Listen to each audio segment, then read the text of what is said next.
Hello, everyone. My name is Tarina Perkins. I will be presenting my project for Nursing 456. The title is called Bedside Shift Report and its contribution to maintaining patient safety. Now, as we seek to improve the quality of care provided to our patients, one easy way to begin is at the bedside. And when I say at the bedside, I'm really referring to patient handoff. So, what is handoff? Handoff is the exchange of patient information and of responsibility between two clinical parties. This is a very high risk time because so much information is being communicated. We have found that miscommunication and omissions of patient information routinely lead to adverse patient related events. Patient safety is a priority, and many organizations have now taken a proactive approach to improving it. The Joint Commission, who is our accrediting agency, established national patient safety goals in an effort to address and improve patient-related safety concerns.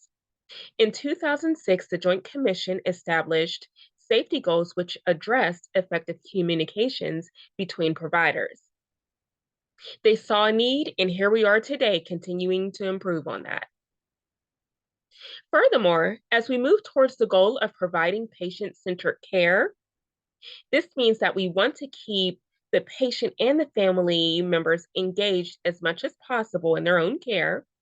One proactive step towards this is involving them in our shift handoffs.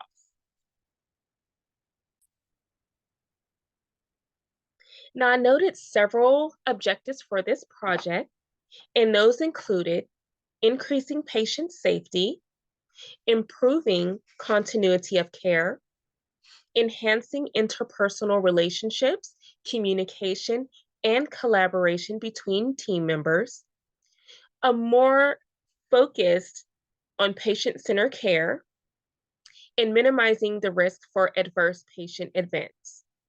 At the end of the day, all of these factors lead to the provision of high quality care and an increase in patient safety.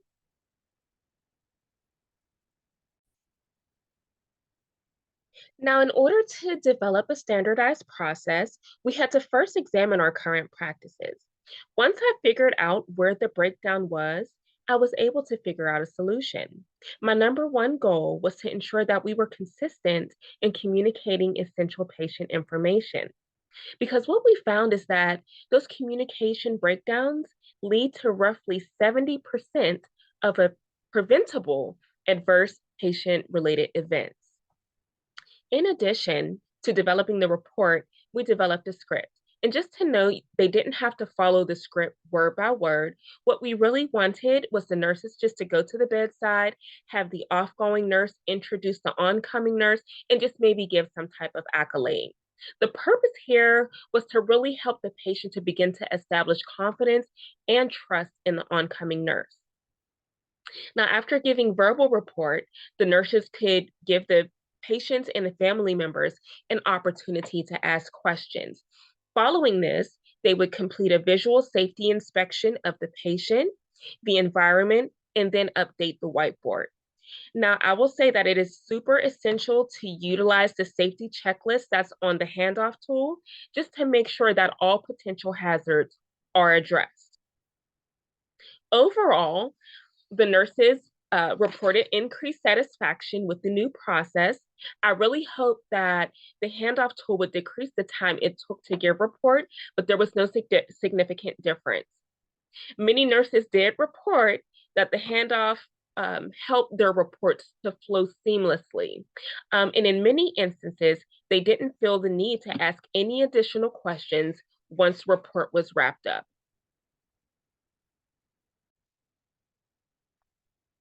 Now, there were several different things that I had to do to bring this project together, and it started with just doing the research. So I started with analyzing peer-reviewed literature on the implications of bedside shift reporting. And I just took a look at how the bedside shift report affected the quality of care that the patients received, as well as the impact it had on their overall outcome. With that said, we completed a literature review and an annotated bibliography. My next step was to locate our hospital policy. And I did find that we didn't actually have a policy. We had job aids, but I was still able to take that and compare it to the literature. The next thing for me to do was to interview the staff and kind of find out what their perceived barriers to conducting bedside shift report was, and address those barriers. The next thing I did was develop the standardized reporting procedure. And then I developed my lesson plan, and got prepared to start teaching. So once the in-services were completed, once all the teaching was completed, we initiated the go live procedure. And that was when we started trialing the standardized bedside shift reporting process. It gave me an opportunity to see what we could do different areas for improvement. And I was able to document those. The second thing we did, following the implementation of the go live, was administer a post-implementation survey where the nurses could kind of give their own point of view on things that might have needed to change.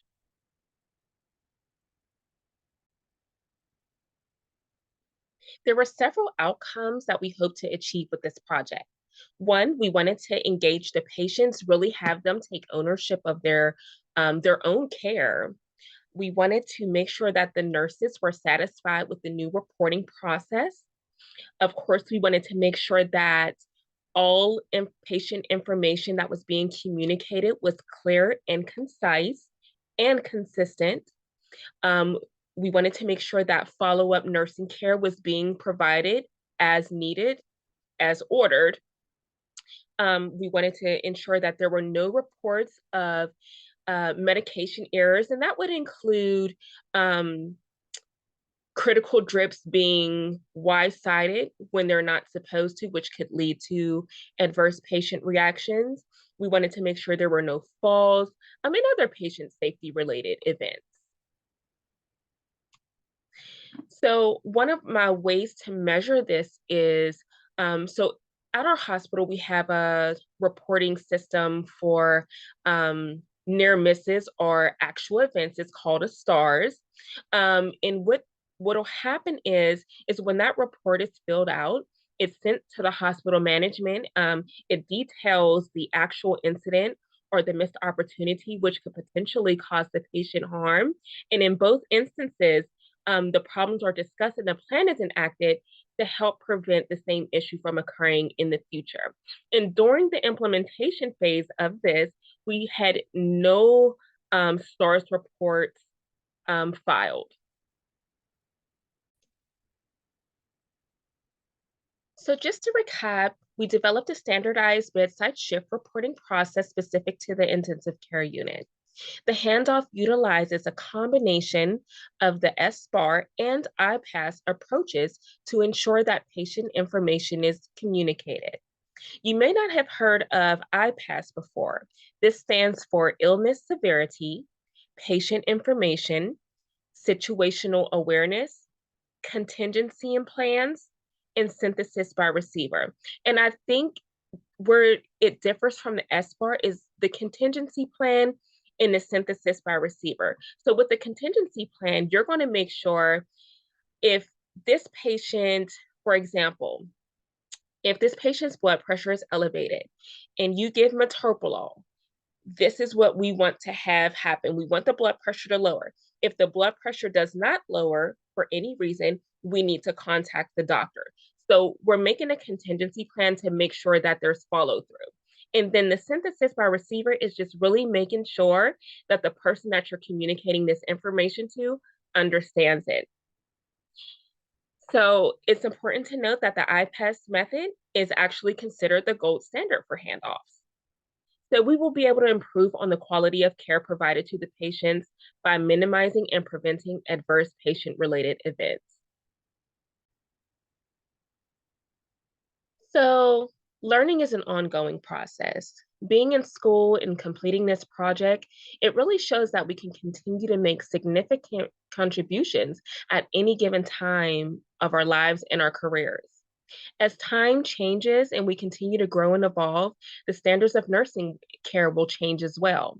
Nurses are critical thinkers and problem solvers, and it is my hope that we continue to expand on our knowledge and apply what is learned into practice.